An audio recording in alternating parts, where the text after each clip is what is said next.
اٹھتے بیٹھتے آتے جاتے استغفر اللہ ربی استغفر اللہ الذی لا الہ الا ہو الحی القیوم واتوب الیہ استغفر اللہ ربی من کل ذنب واتوب الیہ.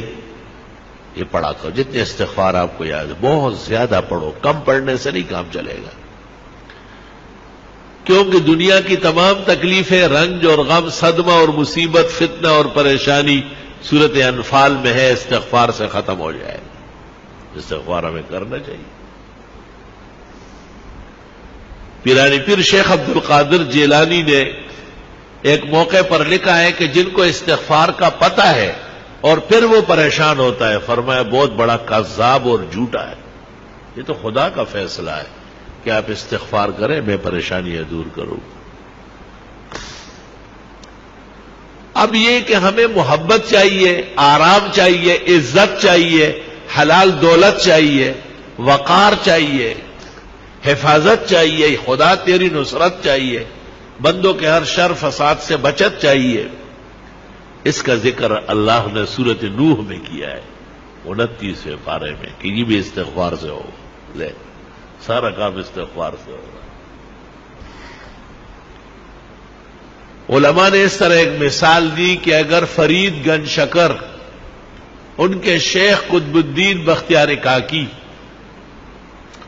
ان کے شیخ معین الدین چشتی اور ان کے شیخ عثمان ہارونی اور ان سے بھی بڑے شیخ عبد القادر جیلانی اور سید علی حجویری داتا گنج بخش اور حسن بصری اور علی مرتضی اور چاروں مقرب ملائک، ان سے بھی آپ وظیفہ مانگے. استغفار سے بڑھ کر کوئی وظیفہ نہیں دے. سب کا اتفاق استغفار پر ہوا. استغفر اللہ ربی من کل ذنب واتوب الیہ استغفر اللہ الذی لا الہ الا هو الحی القیوم واتوب الیہ. اب ایک آدمی استغفار کر رہا ہے اور وہ فائدہ محسوس نہیں کرتا تو قرآن تو سچا ہے، ہمارا ایمان ہے، اس میں کوئی کمی ہے نا. وہ عورت نے وہ چاند دیکھا ایسا چاند کی طرح، تو انگلی کے ساتھ کوئی چیز لگی تھی نامناسب، کہنے لگی چاند تو بہت اچھے لیکن بدبو آ رہی. بدبو تو آپ میں ہے، چاند میں تھوڑا ہی ہے. اب اپنے آپ کو اس معیار پر لانا ہے کہ ہمیں استغفار سے وہ فائدہ پہنچے جو اللہ تعالیٰ نے سورۃ انفال میں بیان کیا ہے. وما كان الله ليعذبهم وانت فيهم وما كان الله معذبهم وهم يستغفرون.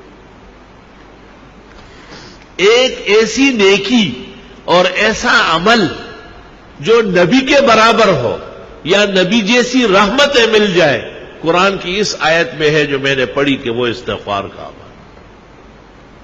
یا تو نبی کی وجہ سے بچتے ہو یا استغفار سے بچت. خوب استغفار کیا کرو. بعض راتیں مناؤ، باقاعدہ بعض اوقات منا لو کہ بھئی میں سحری میں اٹھوں گا اور سورج نکلنے تک استغفار کروں گا، اور میں جمعے کی نماز کے لیے 2 گھنٹے پہلے آؤں گا، سورۃ کاف پڑھوں گا، 100 مرتبہ درود ابراہیمی پڑھوں گا، بس پھر جمعے تک استغفار کروں گا.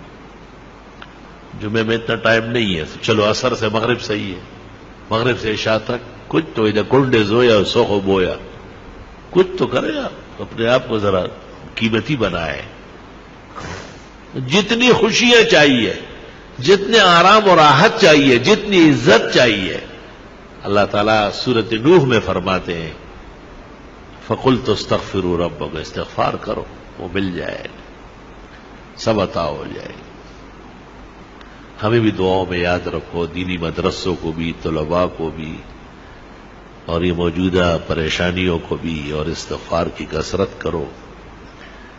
راتوں کو بستر پر جاتے وقت 33 دفعہ سبحان اللہ، 33 مرتبہ الحمدللہ، 34 مرتبہ اللہ اکبر پڑھا کرو. آج ہی بخاری شریف میں آ رہا تھا کہ حضرت فاطمہ آئی اور ام المومنین عائشہ کو کہا کہ حضرت غلام بانٹ رہے ہیں، مجھے بھی کوئی نوکرانی دے دے. جب حضرت آئے بتایا، انہوں نے کچھ کہے بغیر ان کے گھر گئے اور ان کو کہا بس رات کو یہ پڑھا کرو 33 مرتبہ سبحان اللہ، 33 مرتبہ الحمدللہ، 34 مرتبہ اللہ اکبر. یہ دنیا بھر کے غلام کنیز آرام و راحت سے بہتر ہے. تسبیحات دائیں ہاتھ سے پڑھا کرو، بائیں ہاتھ سے اسلام میں کوئی تسبیح نہیں ہے. جو مسئلہ نہیں جانتے ان کو بتانا ضروری ہے، جو جاننے کے بعد بھی نہ مانے اللہ ان کو ہدایت کی توفیق دے.